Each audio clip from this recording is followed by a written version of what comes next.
And ladies and gentlemen, thank you for tuning in to Conversations with Daniel. We have a lot of things to talk about. I'm really, really excited and grateful for the opportunity to be able to be not only part of this podcast, but very, very soon we will be having some guests on here as well. Excited to be able to have those conversations with some people literally all around the world, more than likely. And it's just getting those scheduled around our schedule and everything.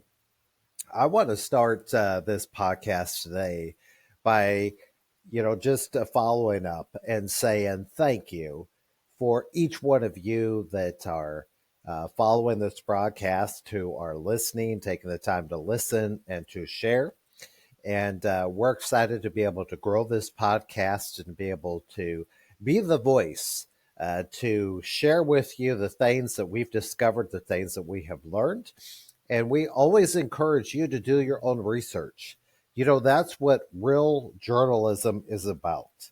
It's not just giving you our opinion, but it's also helping you to be able to become a journalist yourself, to be able to realize that the mainstream legacy, the dead news media, whatever you want to call it, has failed us, has never been there for us, has never told us the truth. And so, as part of this great awakening, there are thousands, if not millions, of people that are coming to realize that. And we're looking for alternative means to be able to share this information, to be able to join together and get the word out. And one of the things I am so thankful for is social media. A lot of people hate on social media. And when you consider the sources, who are the groups of people who dislike social media? They are the government, the church, older people that don't want to change, essentially everybody. A lot of times it's parents. They're people who don't, they want to control you. They want to control the information. They want to ensure that you don't find out what's really going on and you find freedom. And it is amazing. Social media has opened the door for us all to connect. The internet has opened the door definitely for us to connect in many ways. There's just so many amazing avenues here at the end of 2024 as we move into 2025 with technology. The AI is incredible. I use AI to edit all of my podcasts. It makes me sound way better than I really do in real life. It's incredible and it's amazing. And so we're just so thankful for all of these things that have enabled us to be able to connect, to be able to get this information out, and to essentially make the world a better place, to have these conversations, to be able to talk about some of the things that we desperately need to talk about that are real life things that affect each and every one of us. And one of those I want to delve into just a little bit is a situation in Western North Carolina. We had Hurricane Helene hit our state as well as Tennessee, Georgia, parts of South Carolina, Florida, but particularly the North Carolinian mountains got slammed. I mean, it was absolutely horrific. One of the worst hurricanes, and normally it doesn't hit that area. Okay. That's what makes this whole thing strange. And there's a lot of stuff that doesn't add up that we're not going to get into right now, dealing with weather warfare and with what really happened, with why that storm happened in the first place, and so on and so forth. But what happened is instead of sending the FEMA and the federal response team in, no one showed up to help the people except for citizens. Are we getting a theme here? Just like you and I are the media now, citizen journalists, citizen researchers, citizens who are finding out what really is the truth, what really is going on, uh, discovering all of the things that we have been lied to about. And holy cow, it is a lot of things. You start going down rabbit trails. Did we really go to the moon or did we not? What really happened on September 11th, 2001? Maybe we'll delve into some of those things on this podcast. It can be a lot of fun.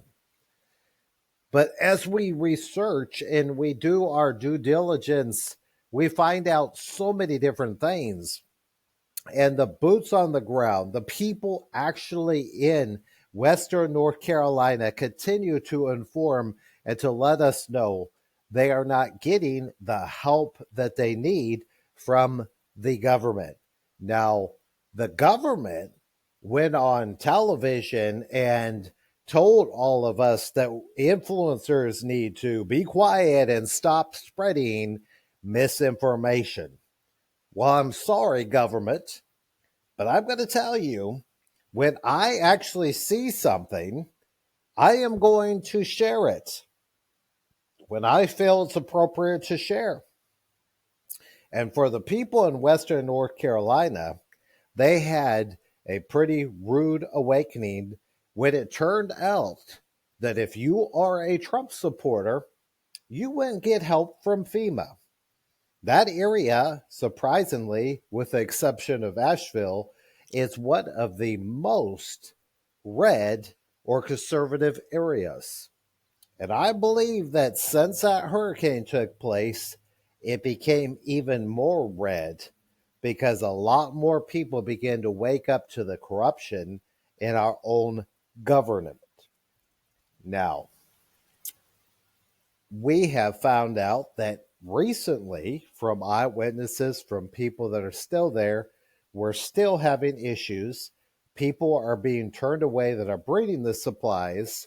There's still a lot of people that are on the ground, citizens. There's different charity groups that are up there and so on and so forth. But we had something that was pretty amazing happen. And that was a group of, I think it was like over 50 people. It was a busload of Amish came to the area and they built Amish houses. Man, they're incredible. They can raise a house overnight. And that's exactly what they did. Well, we had influencers go on their social media platforms to let us know that there were people that were given those homes that were kicked out and not allowed to live in them. And obviously, they didn't get building permits and yada, yada, yada, right?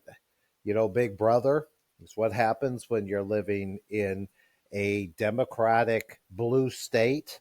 Unfortunately, North Carolina can't seem to break that mode. I'm originally from California, and I can tell you right now, I have watched in the 18 plus years I've been here in North Carolina, the state become more like California, and not in a good way, definitely at all, as the liberalism is taking over. And it's not the fault, like locals like to say, of Northerners coming in. It's actually people that are born and raised here in North Carolina that are stuck in a rut and don't want to change. But that's a whole nother story because the town I live in is predominantly a Democratic town. It's got a church on every corner. Go figure that one out of how you can be a Bible believing church going Democrat, but somehow they figure that out because grandma and great grandma was a Democrat. And so they just continue the tradition and continue to vote for the same party, regardless of the fact that that party has left them and are not willing to be able to see that or comprehend that. But I want to share with you, it's a post that has since been taken down that actually was shared by the commissioner for Mitchell County in North Carolina in regard to these tiny homes. And this is pretty amazing and crazy all at the same time, because this is what she posted. And since this time, this post has been taken down.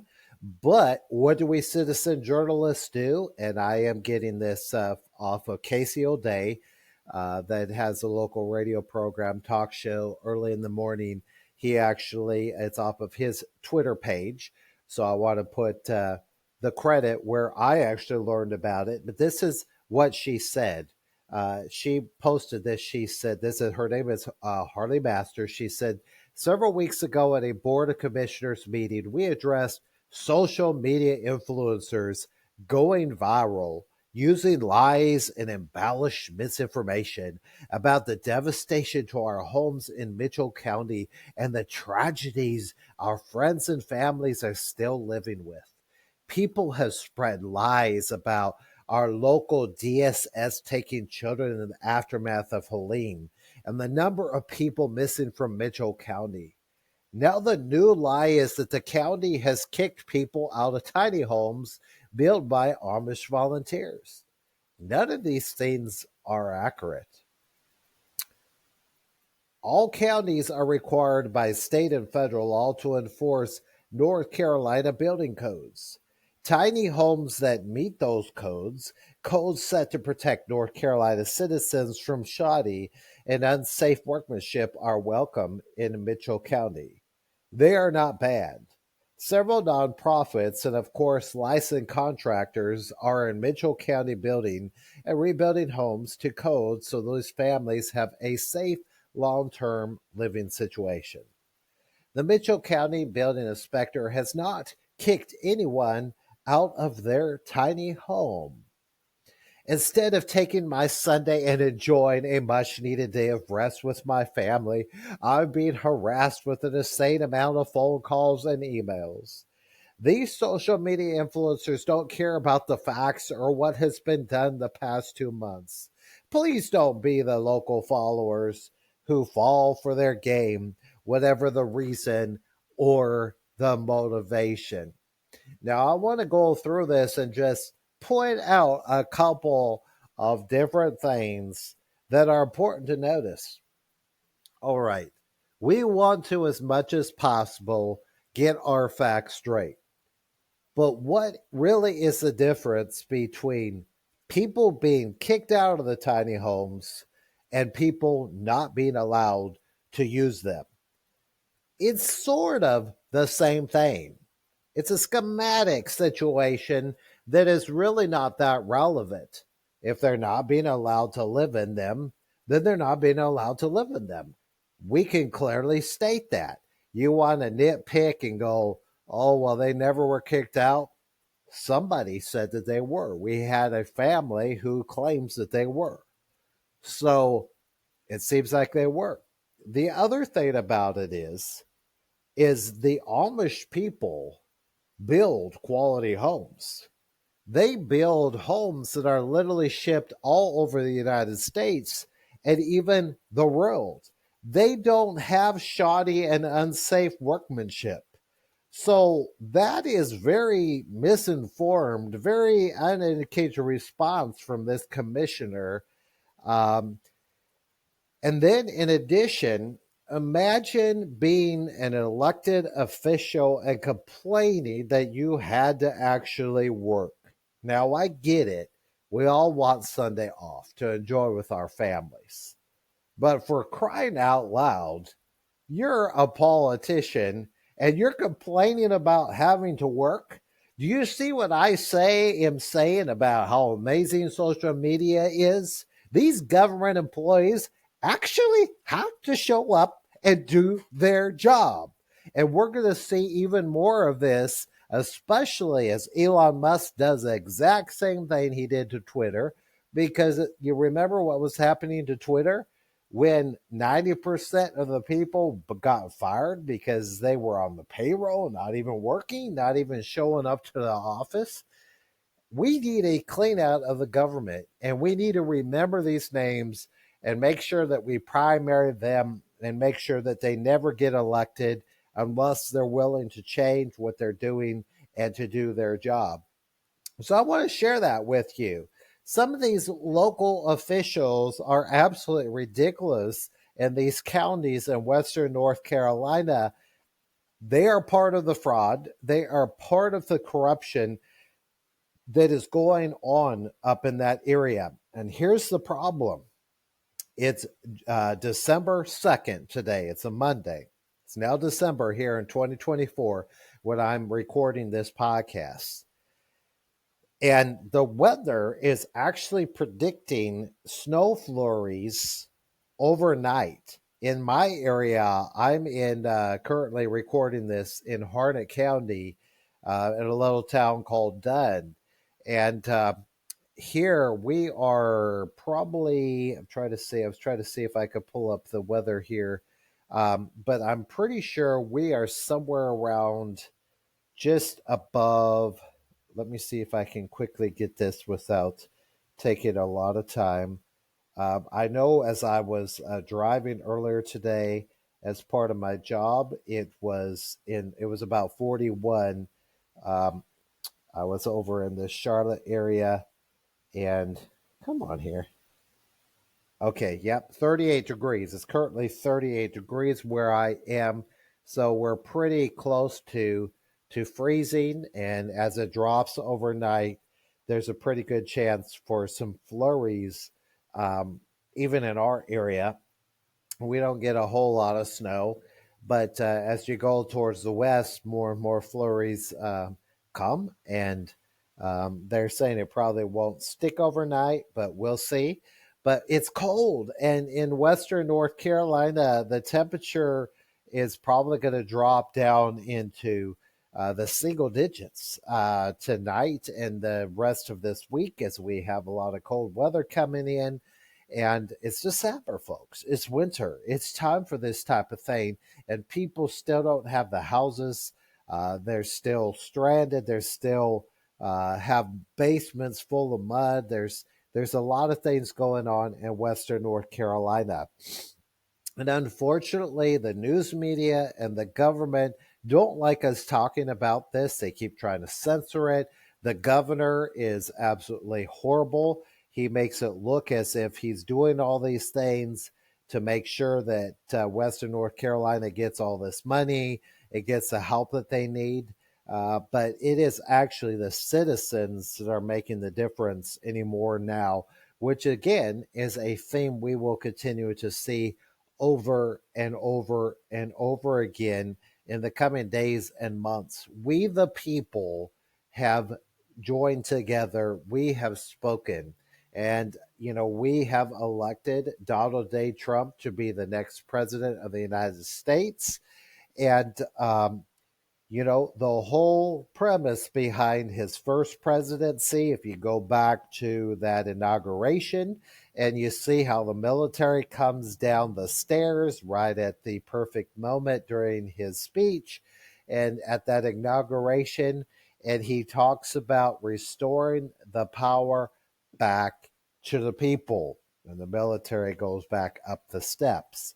It's very, very key to watch and to pay attention as citizen researchers, as citizen journalists, to a lot of the details of what is going on.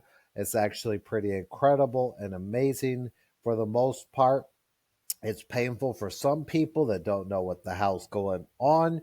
And once again, I am so thankful for social media and the ability that we have to be able to get the word out, to be able to have the evidence, to have the screenshot of what this commissioner actually said before her office took it down, or whoever actually removed it. I think they realized that it really didn't set well, showed them up, showed her to be lazy, not willing to work and do her part. And, we are not going to tolerate this kind of stuff anymore. There's been bullying even in my local town with the people here actually asked our police chief to retire the canine, and she refused, and she just decided to do things her way. And that's something that a lot of us are going to remember. And when given the opportunity, um, we'll just see about how long she remains the police chief, you see. These are the type of things we, the people, can do. We can make a difference. Our voices can be heard, and we can share these things. And, we're able to share that on social media. Now, I want to shift gears for a minute here to another situation that is very, very interesting. The Democratic Party, as we have known it, has really, really changed. This last year, especially, really, really showed it up as it really became a party of old white women. That's all that are left as part of the party. Disgruntled, bitter, old women. Ironically, who can't even have children, and yet they're crying about their inability to be able to get an abortion and such things like that. And quite frankly, if you want my opinion on it, abortion is a topic that has been around very, very, very long time. It's a very controversial topic, but we're not getting anywhere by talking about it all the time because there's some other issues that are more important, like removing the government corruption so we can actually get something done and make the world a better place. But we have been finding and discovering that the party who showed themselves to be the party of love and compassion, and even the recent Democratic National Convention, they pushed such a concept of joy. Look at us joyful, and we're dancing, and the music was upbeat, and all these wonderful things, and all these people coming across the stage talking about how joyful they were, was so short-lived because it turned out that party doesn't even exist anymore. The party has crumbled. They have nobody to lead that party worth even talking about right now. And the Democratic Party has failed to learn the lessons that they should learn about what just happened on November 6th and their inability to be able to put a competent candidate in place that can even run a proper election and not just be a big smear campaign. Because I'm going to tell you right now, the only way for a candidate to properly win any election legally and without fraud, okay, we're going to go ahead and say that, for any candidate anywhere from your local all the way up to the president, for them to properly be able to win that election, you've got to have a bullet point list of what your plan is to do. You can't just smear your opponent. And that's one of the reasons why Donald Trump, if anybody had took the time to listen to his rallies, he was telling us exactly what he is going to do. And so it's amazing. And when you see the government that he has laid out his nominees, wow, it's incredible. It's amazing. It's so awesome to see these incredible people who he has nominated. And I would like to come back to that a little bit. But before I do, I want to continue with the topic of social media and how amazing it is that we're able to have social media to continue to get the word out of things that have taken place. And so I want to share with you a story that was posted by a Facebook friend that took place about 24 hours ago, if I'm not mistaken. This took place in Fayetteville, North Carolina. I believe it's where this woman lives. And so she states that she was pulling into a Circle K to get gas, and her power steering went out, her car stalled. And so she said the gentleman in the car behind her stopped, and she's like, "Miss, are you okay? Is everything okay?" And so she explained what happened. And so she says that this man and three other gentlemen. They pulled in front of her. They got out. They jumped her vehicle, and so her car ran for about a minute, and then it died. And they thought, well, maybe you need an alternator. We're going to go get another battery that will be able to enable you to get into an auto store to get the alternator. And she mentioned to them that it might just be a cable loose. So they fixed that. Sure enough, everything went fine.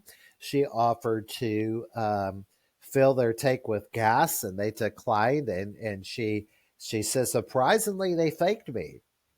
And so during this time, another woman pulled up, and she put her car in park and turned off the engine and proceeded to get out.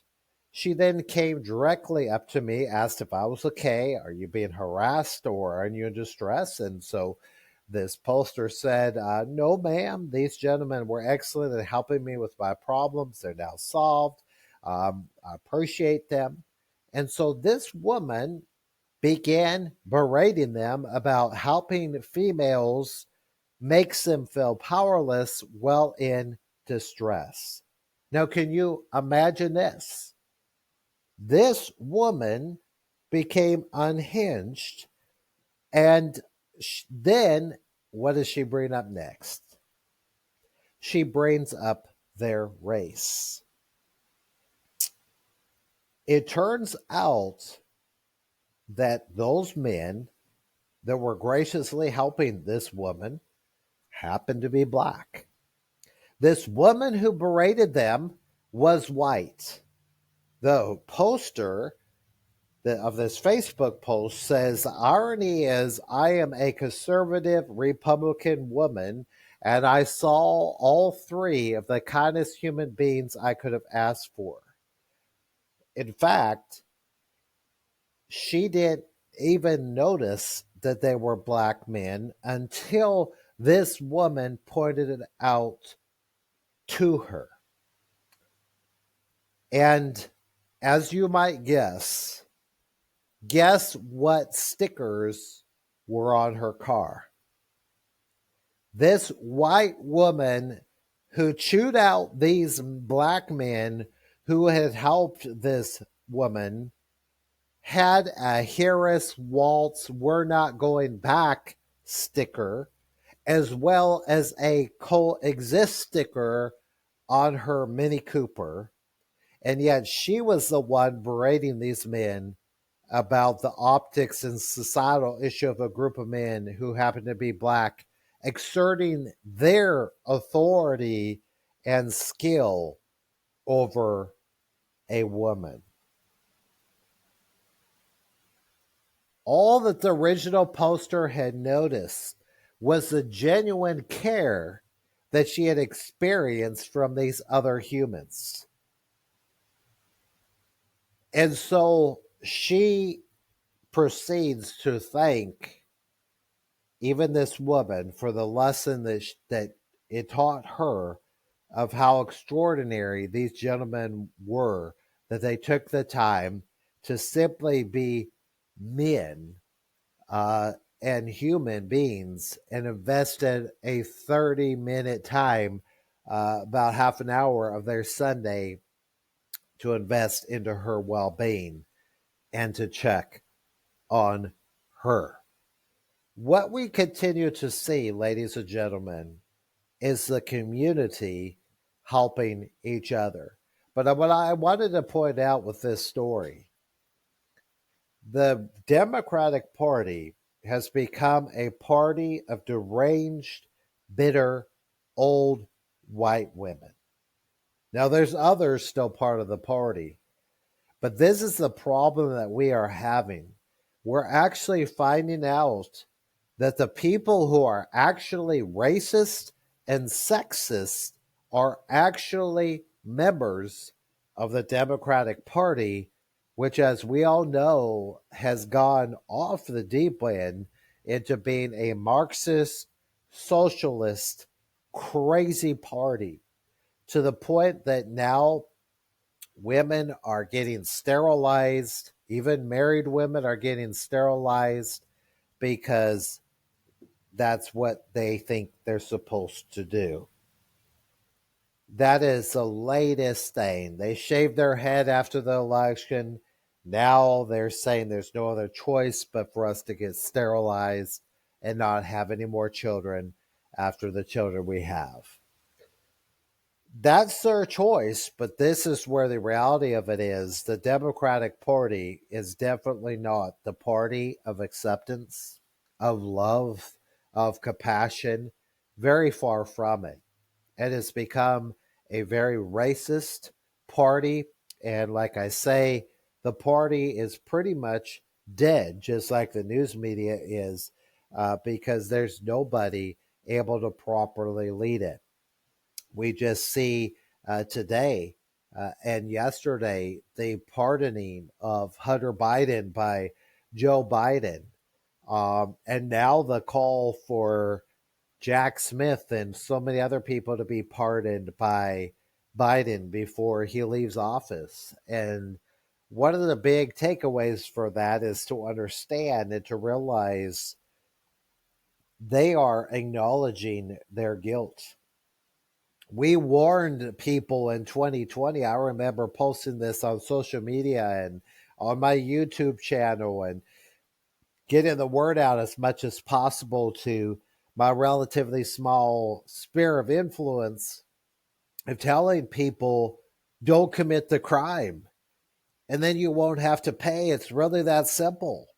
Stop mistreating people. Stop going and stealing things. Stop doing illegal drugs. Stop doing, the things uh, that will get you in trouble to cause you to go to jail. Like it's that simple, you would think.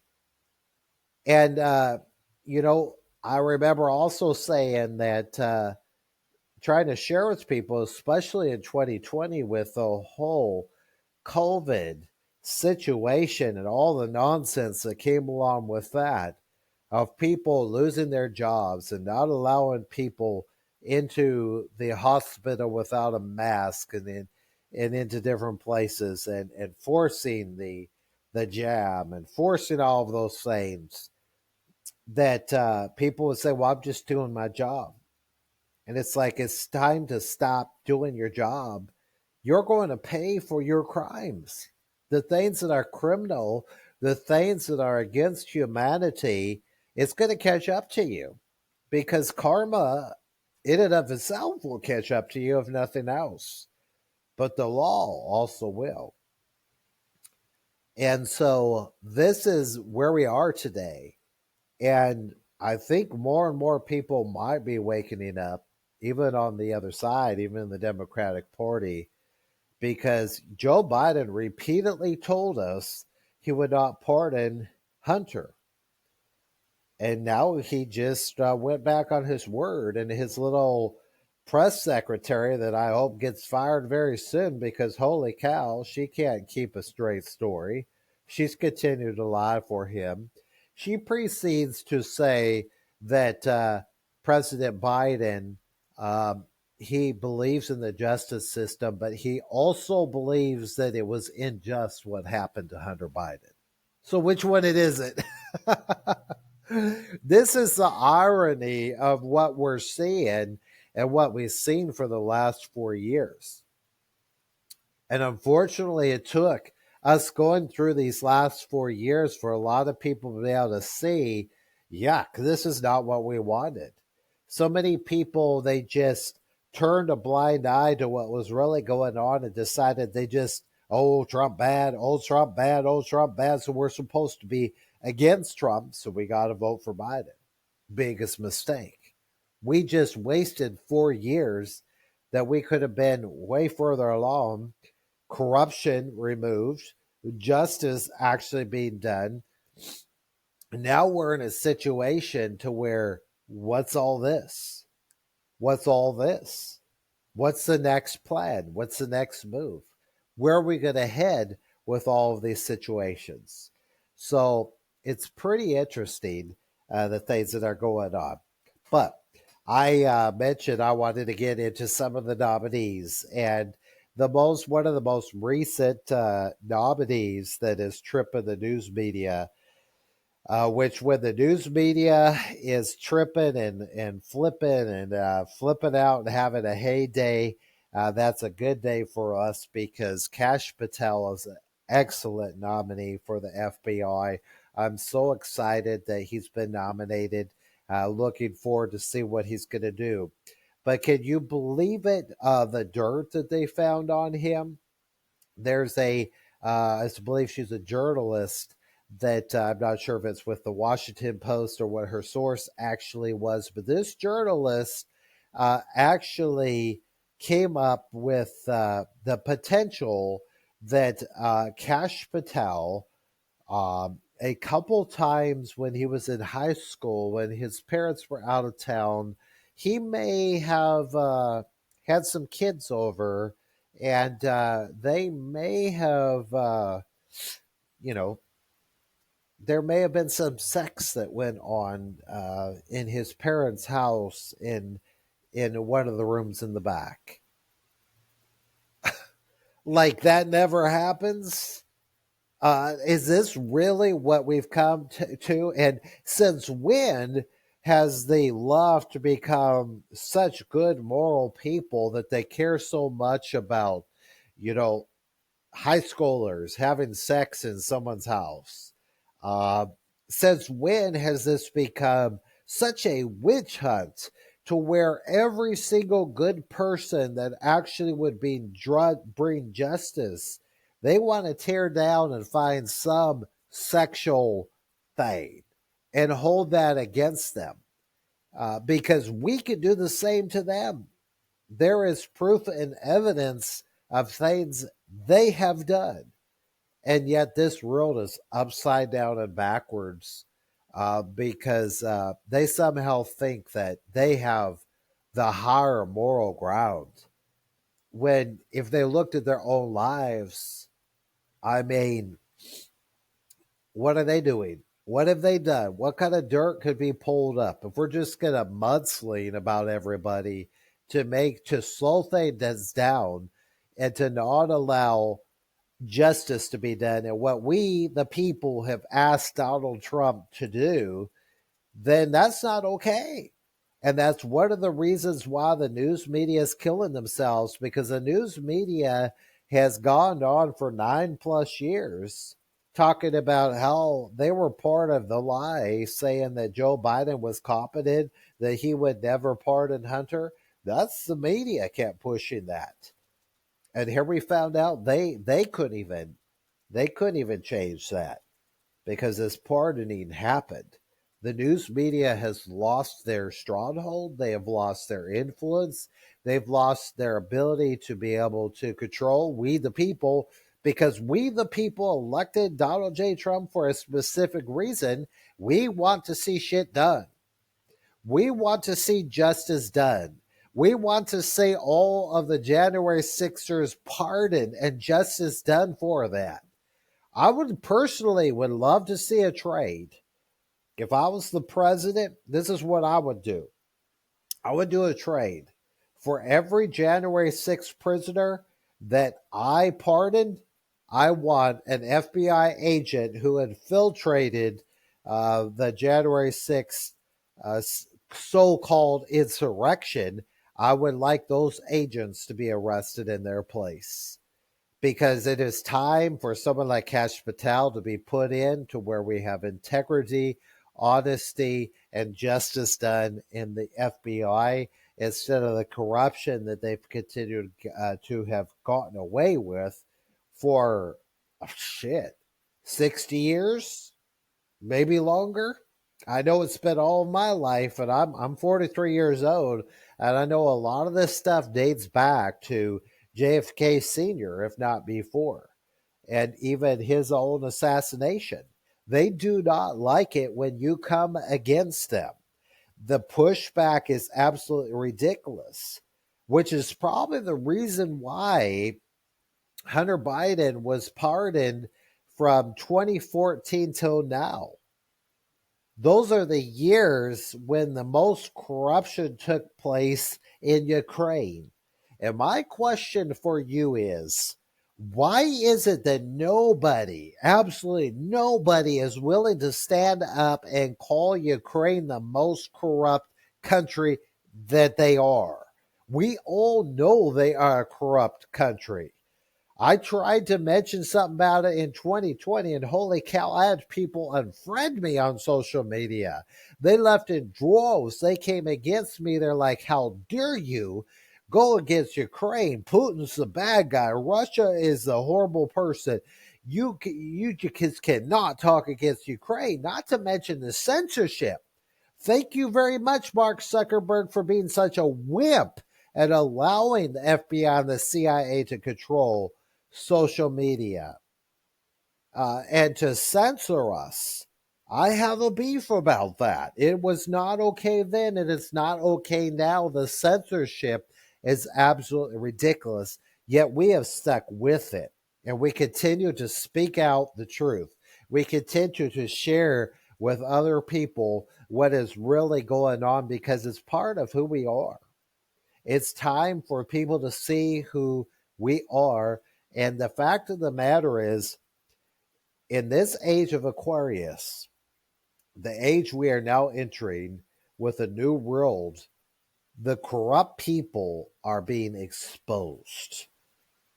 Even with Hunter Biden being pardoned, the fact of the matter remains that that actually declares his guilt, that he screwed up, that he messed up, that the things that Trump was impeached over because he asked for an investigation to be done on the Ukraine situation, and Trump was impeached over that. They tried to assassinate him over that because the globalists, the cabal, the deep state don't like you going up against their corrupt systems. Look at the millions of dollars that have continuously been sent. I think it's in the billions now over to Ukraine. I want a refund. I demand a refund. I need some of that money. I could very well use that to be able to make the world a better place, to be able to help people. So we need that here. Instead of giving our money, our taxpayers' money to Western North Carolina, where we actually need that help, they keep sending over to Ukraine. They keep giving that money to illegal immigrants. That's not fair. It's not right. It just shows how corrupt this government is, that we've reached such a point, but it was necessary to awaken a lot of people who otherwise would have never seen or have understood what's been going on through all this, because, it's still common to hear people say, well, I don't really care about politics. Well, you should start care about politics because politics affect your everyday lives. We have had several close races around the United States where if you had voted, those of you that didn't vote, you could have helped us. Some of them were very close.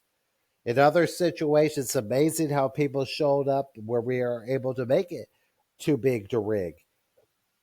And yet, there was a lot of fraud that took place in 2020, and there was a lot of fraud that just took place in this last election, too, that hopefully we're going to be able to delve into and to fix and get the corruption removed. But it's going to take being steadfast, unmovable, continuing to hold the line, to hold our government accountable, to make sure that these nominees get in, and to make sure that any of our senators that are not doing their job, and I'm going to tell you right now, Tom Tillis here in North Carolina, he needs to go. He is a rhino. He's an establishment. He might as well be a Democrat. My interactions with him have been terrible. In the past, I actually expressed my views, and he wrote back to me and told me that I was misinformed. How's that? I voted for him too. I voted for him. I helped him get elected. So this is the type of thing that we're going to continue to do as patriots. And we're going to continue to look at people. It doesn't matter. It's not about being a Republican. It's not about being a Democrat. That's long over. That's long over. It's not about the party system. It's about you either love the country or you're a traitor. It comes down simply to that. So anyway, those are just some things that were on my heart and mind, and I wanted to discuss with you and throw out on this podcast. So, once again, thank you for tuning in, for either listening or watching to this podcast and the numerous platforms. Most of these podcasts will be on Spotify for sure. I'm going to post my Spotify link so you can follow me. Some of these podcasts don't always have videos, some of them do. So I'm not always able to upload them onto YouTube or some of the other platforms. So you may or may not see all of my podcasts, but definitely the one platform that I'm using for all my podcasts at this point is Spotify. So feel free to subscribe, follow, and you all have a great day. Until next time, keep it positive, keep it light, and continue to hold the line and understand nothing can stop what is coming. Nothing at all. Have a great day.